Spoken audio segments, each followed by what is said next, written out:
Eh bien, bonjour tout le monde et bienvenue dans ce 6e épisode sur SSH. Cette semaine, on va parler d'une fonctionnalité de SSH qui est pas tellement utilisée par les débutants, pourtant elle est très pratique. Elle est pas mal utilisée par les gens qui maîtrisent un petit peu SSH. C'est ce qu'on appelle le tunnel SSH.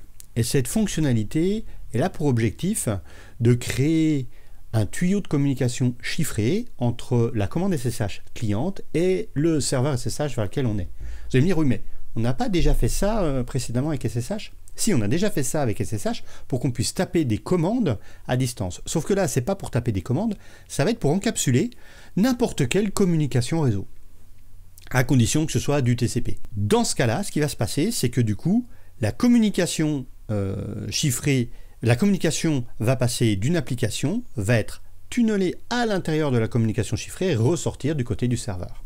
Alors pour expliciter un petit peu ça, je vais prendre un exemple qui, je l'espère, va être un petit peu plus compréhensible. Pour comprendre ça, première étape, comment est-ce que d'habitude un logiciel qui fait du réseau va discuter? D'habitude, un logiciel qui fait du réseau, je vais prendre un navigateur web par exemple. Quand je tape une destination en haut du navigateur, ce qui va se passer, c'est que le navigateur web, il va alors regarder la destination et il va dire à la carte réseau de la machine sur laquelle il est de communiquer avec cette destination, et à partir de là, le navigateur web discute avec la carte réseau établit la connexion, et dans ce cas-là, du coup, le navigateur web peut discuter avec le serveur. C'est comme ça que ça fonctionne. L'astuce qu'on va utiliser, c'est que du coup, le navigateur web, il ne va pas discuter avec la carte réseau de la machine sur laquelle il est. Le navigateur web, il va discuter avec la carte réseau de la machine distante en SSH. On va utiliser SSH pour que la communication entre le navigateur web et la carte réseau avec laquelle il veut discuter, elle passe, cette communication-là, dans la connexion SSH et donc elle est chiffrée. Et de ce fait-là, on pourra joindre toutes les destinations qui sont accessibles depuis la machine de destination. Alors, pour mettre ça en place, j'ai ici, moi, fait une petite configuration qui est la suivante.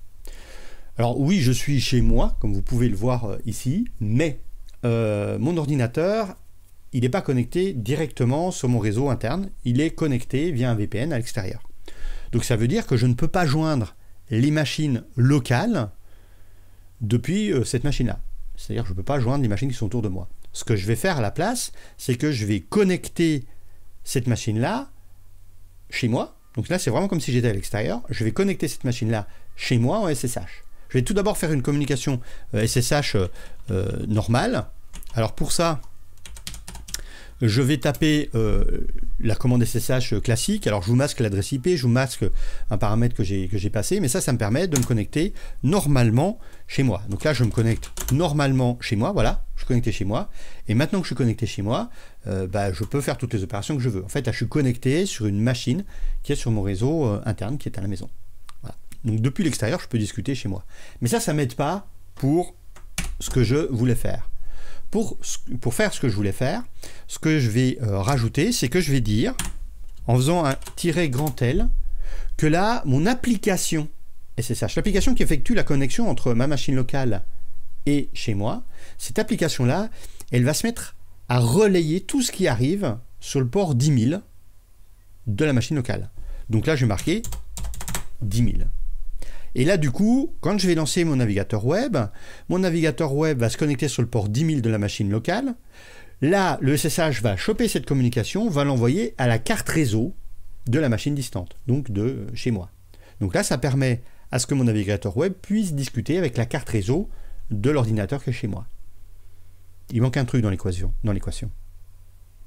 Il va manquer vers qui je veux me connecter, puisque dans mon navigateur web, je vais dire que je me connecte en local avec le SSH local. Donc, dans mon navigateur web, je ne mets pas la destination. Je vais la mettre là, dans la communication, dans la connexion, où je vais dire que le port 10 000, on le prend de la commande SSH, on le fait passer dans le tuyau SSH, et on le fait communiquer avec la carte réseau de la machine distante, du serveur SSH, donc de chez moi.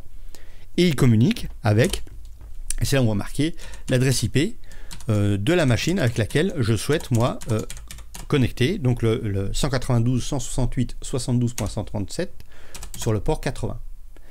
Et à partir du moment où j'ai établi cette connexion, donc ce qui va se passer maintenant, c'est que tout ce qui va arriver sur le port 10 000 de la machine locale est envoyé à la carte réseau distante, et de la carte réseau distante, ça connecte la machine 192.168.72.137 On va voir ça puisque là, voilà, ici, si je me mets sur le port 10 000 de la machine localhost, bon, avant j'avais une erreur.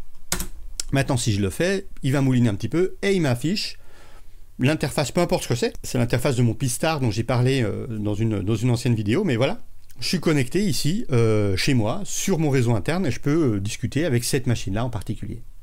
Alors ça, c'est quelque chose qui est quand même vachement pratique, et donc ça, c'est une opération qui va me permettre, où que je sois dans le monde, de pouvoir me mettre à discuter avec les machines qui sont à l'intérieur de mon réseau et qui ne sont pas accessibles depuis Internet, en tout cas. Ça a quand même un défaut, c'est que ça ne permet que de communiquer avec une seule machine.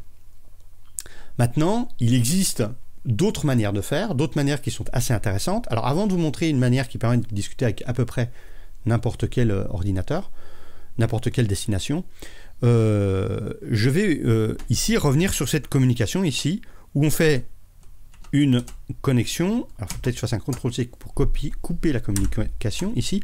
Je fais une connexion, comme vous le voyez, moins grand L local 10 000. Ce que je peux faire, c'est que je peux inverser la communication.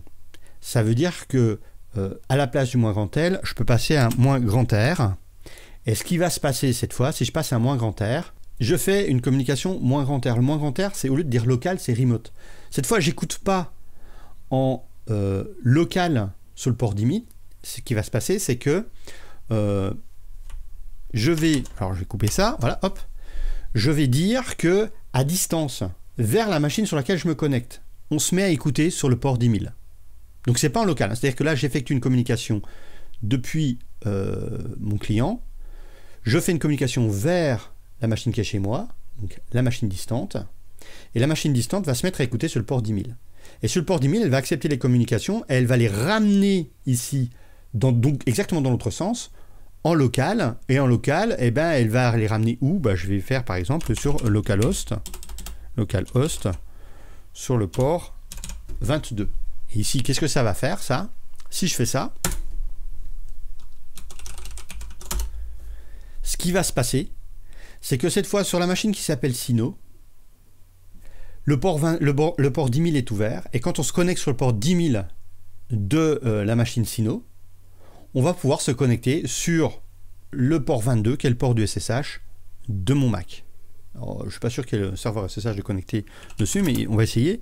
SSH, localhost, sur le port 10 000, et je vais passer l'option "-v" pour qu'il me dise ce qu'il fait.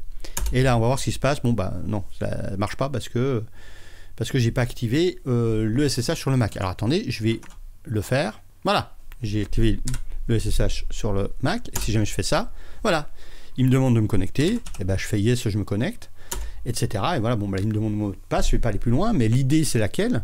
Ce qui va se passer du coup, ça j'ai déjà utilisé ça, je vais vous donner un cas d'utilisation, c'est qu'il m'est déjà arrivé d'être chez un client, et chez ce client-là, le problème que j'ai, c'est que lui, il est sur un réseau privé.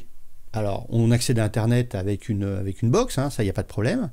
Mais lui, il est sur un réseau privé. Et je voudrais, une fois que j'ai fini ma journée de travail chez lui, rentrer chez moi. Et depuis chez moi, me reconnecter sur la machine sur laquelle j'étais chez ce client-là pour pouvoir continuer à travailler. Le problème, c'est que je ne peux pas, puisque je ne peux pas me connecter sur une machine qui est sur le réseau privé. Donc, ce que je fais, quand je suis dans cette situation-là, c'est que quand je suis chez le client, je lance une communication en remote, comme ça, vers un serveur qui m'appartient, ou vers chez moi, par exemple. Exactement le même type que ce que j'ai fait là. Et une fois que je suis chez moi, donc on va dire, je me connecte vers le serveur A. Je fais SSH. Et en écrivant ça, si jamais j'appuie sur Entrée, là je suis chez mon client. Hein, je suis chez mon client. Chez mon client, l'ordinateur va se connecter sur le serveur A et va ouvrir le port 10 000 du serveur A. Et je rentre chez moi. Je laisse tourner ça, je rentre chez moi. Une fois que je suis chez moi, l'idée que je fais, c'est que moi je me connecte depuis chez moi sur le port 10 000 du serveur A. Et ça va me ramener sur la machine qui est coincée derrière le réseau et que je ne pouvais pas joindre autrement. Voilà. Alors ça, c'est très très intéressant à utiliser. Le reverse est un petit peu plus compliqué à appréhender que le local, mais il y a une autre fonctionnalité qui est vachement intéressante à avoir. Et cette fonctionnalité, c'est la fonctionnalité du proxy SOX.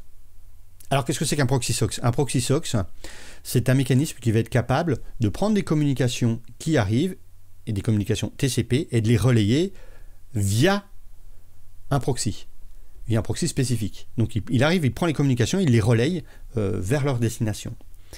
Et ce qui va se passer, c'est que cette fois, au lieu de passer le "-L" ou le "-R", je vais passer l'option "-D" suivi d'un numéro qui va être le numéro de port. Et en faisant ça, alors hop, je me connecte. En faisant ça, ce qui se passe, c'est que j'ai ouvert un proxy SOX sur la machine locale. Au lieu d'ouvrir le port 10 000, j'ai ouvert un proxy SOX sur le port 5000 qui va relayer les informations vers la carte réseau distante. Alors, à quoi ça sert? Eh bien, si jamais je reprends ici mon navigateur web et que dans mon navigateur web, je tape ifconfig.me. Ifconfig.me, c'est une machine, c'est un site web qui va m'afficher mon adresse IP. Ici, vous voyez que j'ai une adresse IP qui se termine par 4. C'est l'adresse IP qui m'a été attribuée par le serveur de VPN. Voilà, très bien. Si je vais dans la configuration de Firefox, que je vais tout en bas dans les paramètres réseau, je peux dire qu'il y a une configuration avec un proxy SOX. Et ce proxy SOX, c'est local host sur le port 5000. C'est ce que j'ai créé en faisant ce -D 5000. J'ai activé en local sur ma machine un proxy SOX. Donc là, je dis OK.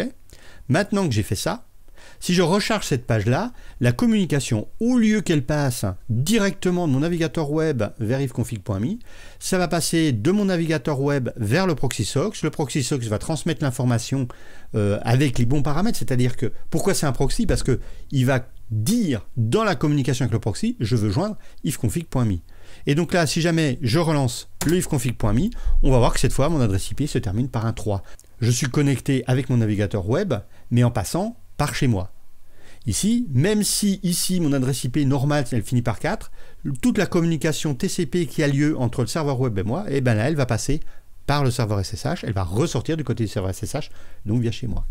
Et donc en faisant ça, donc ça me permet de pouvoir tunneler toutes les communications qui sont du serveur web, les faire passer dans un tuyau de communication chiffré entre ma machine locale et le serveur distant, qui en l'occurrence c'est le serveur qui est chez moi, et ils vont ressortir depuis chez moi pour aller vers leur destination finale.